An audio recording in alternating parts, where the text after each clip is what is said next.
Salve, salve nação alvinegra, começando mais um vídeo aqui no canal John do Timão. Então se você for novo, já se inscreve aqui embaixo, deixa o seu like para fortalecer, que hoje é sábado, dia 14/10, tá? Peço mais uma vez, rapaziada, se inscreva aqui no canal, dê uma olhada nas estatísticas. Mais da metade do pessoal que assiste o vídeo não é inscrito aqui. Não custa nada, é só clicar no botãozinho aqui embaixo do vídeo, você já se inscreve, já ajuda o John a bater a meta de 95 mil e vamos pra cima, tá? Sigam o John também nas redes sociais, Instagram, TikTok, Kawaii, Twitter, todos os links na descrição. Ontem o John abriu uma caixinha de perguntas lá no Instagram, tá? Então pra quem quiser fazer uma pergunta diretamente pro John, já vai lá, faz a pergunta, eu vou responder lá nos stories, tá? No Instagram. Então é isso, rapaziada, vamos pra cima e editor, pode rodar a vinheta. Salve o Corinthians! Bom, nosso treinador Mano Menezes segue aí fazendo os treinamentos com a nossa equipe, tá? E nessa preparação aí em meia data FIFA, a gente joga na próxima quinta-feira pela 27ª rodada do Campeonato Brasileiro contra o Fluminense, né? Um jogo aí 9h30 da noite lá no Maracanã, certo?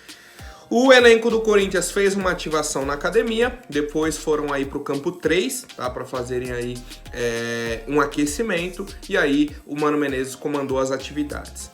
Zagueiros e laterais participaram de treinos específicos de movimentação e posicionamento, tá, com auxiliar aí do Mano Menezes. Os atacantes e meio-campistas trabalharam passes, cruzamentos e finalizações, tá, então foram treinos separados. No fim, tá, parte do grupo ainda fez um complemento com atividade de rebatida e cabeceio defensivo, tá, para falta ofensiva para o nosso adversário. Treinou corte, fez cruzamento, cortar, então treino de rebatida e cabeceio defensivo, tá? Lembrando que hoje é sábado, teremos aí o treino em 2 períodos e amanhã a equipe do Corinthians está de folga. Ah, então o Corinthians treina hoje 2 vezes, folga amanhã e aí volta para os treinos, né, na segunda, terça e quarta, e aí viaja para o jogo de quinta-feira contra o Fluminense, tá?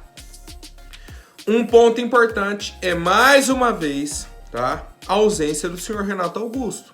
Renato Augusto não participou do treino com os companheiros, fez uma preparação específica, tá, devido ao incômodo que ele sentiu na panturrilha. A assessoria do Corinthians diz que ele não está fazendo um tratamento de lesão, que ele só está fazendo um fortalecimento específico, tá? Vamos acreditar, vamos seguir, tá? Mas agora falando de outro meia da equipe do Corinthians, o senhor Matheus Araújo, é outro atleta que vem recebendo aí uma atenção especial do nosso técnico Mano Menezes, tá? Como eu falei do Fausto Vera, por exemplo, nos primeiros dias de treino, o Matheus Araújo teve o mesmo tipo de conversa com o Mano Menezes, tá? O Mano Menezes viu a atividade e tudo mais, chamou ele, vem cá. Conversou, foi orientando mais ainda o atleta. Então, ao que tudo indica, o Mano Menezes realmente está aproveitando esse tempo, está conhecendo os jogadores, está dando dicas, está puxando informações para montar o time dele. E aí, não só o time, como também o elenco. Pô, esse jogador tem essa característica, gosta mais de jogar nessa posição, certo?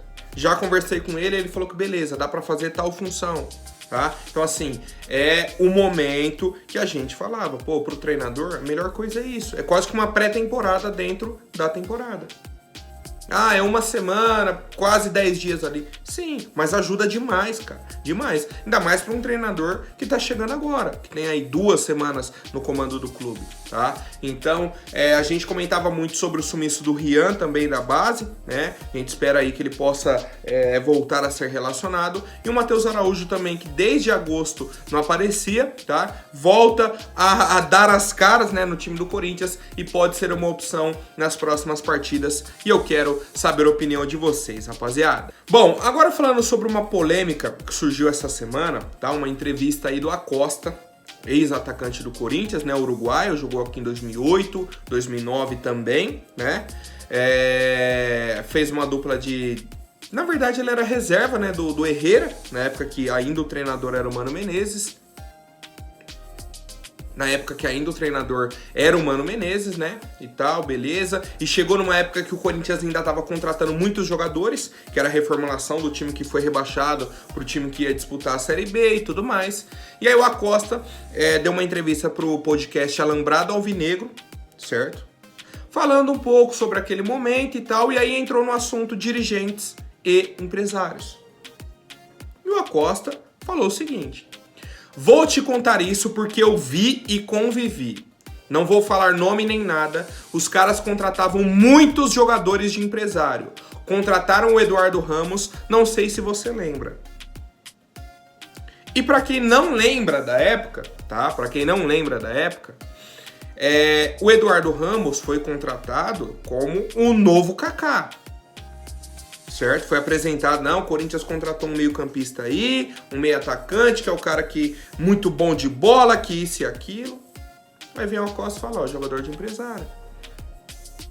Jogador de empresário. E o Corinthians continua fazendo isso. Continua fazendo isso. Vou dar um exemplo aqui. Quando contratamos o Roger Guedes, veio o João Pedro junto, que era do mesmo empresário. O que o João Pedro fez aqui? Quem que avaliou o João Pedro? Ninguém. Aí o pessoal falando, pô, imagina os 100 jogadores que o Andrés contratou. Quantos foram avaliados, pensados e quantos foram de empresários? Muitos. Teve um outro comentário, o torcedor falando, ó, o Clodoaldo era zagueiro no Criciúma, veio pro Corinthians como atacante. Tá? Como atacante. Há 1-2 semanas atrás, surgiu aí uma notícia que o André Sanches, junto com o André Negão, tinha uma proposta de montar um super time pro Corinthians em 2024 com a ajuda de empresários. Quem são os empresários? Os mesmos que montaram esse time de agora. É empresário do Roger Guedes, do Renato Augusto, do Juliano, do Yuri. Não mudam os nomes. Não mudam os nomes. Ah, é agenciado pela mesma agência de fulano, ciclano. Na hora que você começa a fazer as contas, você fala, não é possível. Não pode ser tanta coincidência. E não é coincidência, tá? Não é. E aí, parabéns pro Acosta, tá? Pela coragem que ele teve. Muitos jogadores nem gostam de entrar nesse âmbito, né? Ele veio e falou, ó, um jogador de empresário. Trouxe o cara com nome de ouro, que ia resolver, que ia isso. Nada, tá? Pra quem não lembra aí, o senhor Eduardo Ramos ficou no Corinthians até 2009, tá? E aí, só que ele pertenceu ao Corinthians até 2013. Que era um contrato longo, não assina um contrato de 1 ano, vamos fazer um teste, não. É contrato de 4, 5 anos. Assinou um contrato longo, ficou sendo emprestado, até acabar o contrato dele com o Corinthians. Ou seja, uma garantia pelo menos ele tinha. E aí, quem que pagou por isso? Eu, você, o torcedor do Corinthians. O Corinthians. Os empresários? Não, só ganharam. Os dirigentes? Não, só ganharam. Tá? Então assim, rapaziada, é mais um exemplo, dessa vez com nomes, com pessoas que estavam lá dentro, falando aí sobre a situação do Corinthians, o modelo de negócio, tá? Que eles seguem no Corinthians. E aí, rapaziada, uma informação de ontem, tá? Do Samir Carvalho, vou até trazer aqui na íntegra, que o Corinthians está fechando negociações com um banco digital para ser o novo patrocinador do clube. Tá? Que o valor gira em torno de 150 milhões de reais e deve ser anunciado até o dia 25 de novembro, que é a data das eleições. Vamos comentar o fato. Tá? Informação aí do Samir Carvalho. Não questiono informações, tá? Vou questionar o fato. Se o Corinthians quer fechar um novo patrocinador e anunciar antes das eleições, é uma cartada que eles querem para as eleições. Se o Corinthians está se vangloriando dessa arrecadação de 1 bilhão, que eu falei no vídeo de ontem, é para as eleições, para falar, ó, o Duílio prometeu X e tá entregando X. Falou que ia melhorar as finanças do clube e a gente tá arrecadando 1 bilhão. O time tá fechando no azul, isso, aquilo. É o argumento deles. Agora vamos aos questionamentos. Por que não fechou esse patrocínio no começo do ano para contratar jogador?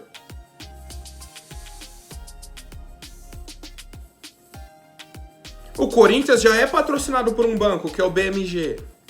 E tem um contrato de exclusividade. O contrato, inclusive, foi renovado até 2026. Como que vai ser isso? Vai fechar com outro banco digital? O Corinthians vai ser patrocinado por 2 bancos digitais? É isso? É isso, na verdade, que eu não estou entendendo, tá? Mais uma vez eu coloco aqui. Eu acho, tá? Na minha opinião, que a Renovação e Transparência tá desesperada, tá apelando pra tudo, para conseguir a reeleição, para conseguir conseguirem eleger o senhor André Negão. Tá apelando pra, vai montar um super time, vai trazer um novo patrocinador grande, certo? Não, a gente fechou a conta no azul, tá arrecadando 1 bilhão, a gente vai manter essa linha no Corinthians. Tá? Eles estão tentando de tudo. E aí, o que eu peço pro torcedor e principalmente pro sócio que vota, não caiam nessa conversa fiada, tá? Não caiam nesse mimimi, nesse quais, da Renovação e Transparência. E eu quero saber a opinião de vocês, rapaziada. Bom, agora rapidinho antes da última notícia, vou pedir para quem não for inscrito, se inscreva aí embaixo e já deixem um like para fortalecer. Rapaziada, a diretoria do Corinthians está sim interessada na contratação do zagueiro Lucas Veríssimo, tá? O Benfica emprestou o zagueiro pro Corinthians, 1 ano de empréstimo. O Corinthians pagou 1 milhão. Nem pagou, né? Porque o Benfica deve um dinheiro ainda da contratação do zagueiro João Vitor. O Corinthians abateu desse valor, tá? Então deu um desconto aí de 1 milhão de euros pro Benfica. Beleza? Aí, emprestou, ele veio, está jogando, está se destacando. Já comentei aqui ontem também sobre a questão dos zagueiros do Corinthians. O Corinthians hoje tem 4 zagueiros. Gil e Bruno Mendes, o contrato acaba agora no fim do ano. Não buscou a renovação de nenhum dos dois. Do Bruno Mendes buscou, mas não conseguiu ainda, né? Então não tem um acordo com nenhum dos dois. Tem o Lucas Veríssimo emprestado até o meio do ano que vem. Ou seja, para agosto do ano que vem, o único zagueiro confirmado até agora é o Caetano. Os outros 3 não temos nenhuma confirmação, tá? E aí o Corinthians já entrou em contato com o Benfica para entender a situação do atleta e tudo mais. E o Benfica inicialmente pediu 10 milhões de euros pela contratação do Lucas Veríssimo. Tá? Só que não tem esse valor no contrato de empréstimo. O valor não está fixado. Não tem obrigação de compra, não tem nada. Seria uma negociação como qualquer outra. Tá? Aí pesa o desejo do atleta, vai pesar o projeto do Corinthians para ele. Tudo isso pesa. E o Corinthians pretende pagar 6 milhões de euros no Lucas Veríssimo, tá? Que vai dar em torno aí de 32 milhões de reais. Eu sou a favor. Nesse valor, até 6 milhões de euros, eu contrataria o zagueiro Lucas Veríssimo, que é um cara que tem potencial enorme de se tornar capitão do Corinthians. Tecnicamente é muito bom zagueiro, tem essa questão da liderança, tá numa idade boa, tá com 28 anos, então tem pelo menos aí 4 temporadas para jogar em alto nível, tá? E deve ajudar muito a equipe do Corinthians. Agora, um ponto que não chega pro torcedor. Quanto que o Corinthians ainda tem para receber sobre a negociação do João Vitor? Porque se tiver um valor parecido nisso, fala pro Benfica, vamos fazer o seguinte, já abate do valor do João Vitor e acabou. Lucas Veríssimo fica, João Vitor já tá aí, acabou. Resolveu. Porque senão fica o Corinthians esperando o Benfica pagar. E o Corinthians, não, vou parcelar o pagamento. O Benfica, parcelado então é 7 milhões de euros, é 8 milhões de euros. O Corinthians vai pagar mais. Então faz o seguinte, vê se o Benfica ainda deve o valor do João Vitor, abate desse valor, se ainda sobrar alguma coisa, paga e resolve, tá? Qual que é o problema? Qual que é a questão? A gente não tem acesso a nada disso. O Benfica ia pagar X, já pagou tal valor, falta isso daqui para bater o valor do João Vitor. Ou o Benfica já pagou tudo, o Benfica não pagou, porque pro empréstimo do Lucas Veríssimo abateram 1 milhão de euros do valor do João Vitor. Ou seja, não tinham pagado tudo ainda. E agora, já pagou, não pagou? Ninguém sabe. Na verdade, só a cúpula ali, né? Só o pessoal do alto escalão da diretoria. Pra torcida, essa informação não chega e eu quero saber a opinião de vocês, rapaziada. Pagariam 32 milhões de reais na contratação do zagueiro Lucas Veríssimo? Sim ou não, rapaziada? Comentem aí. Por hoje é isso. Amanhã eu volto com mais novidades sobre o nosso Coringão. Até mais, um forte abraço e vai Corinthians!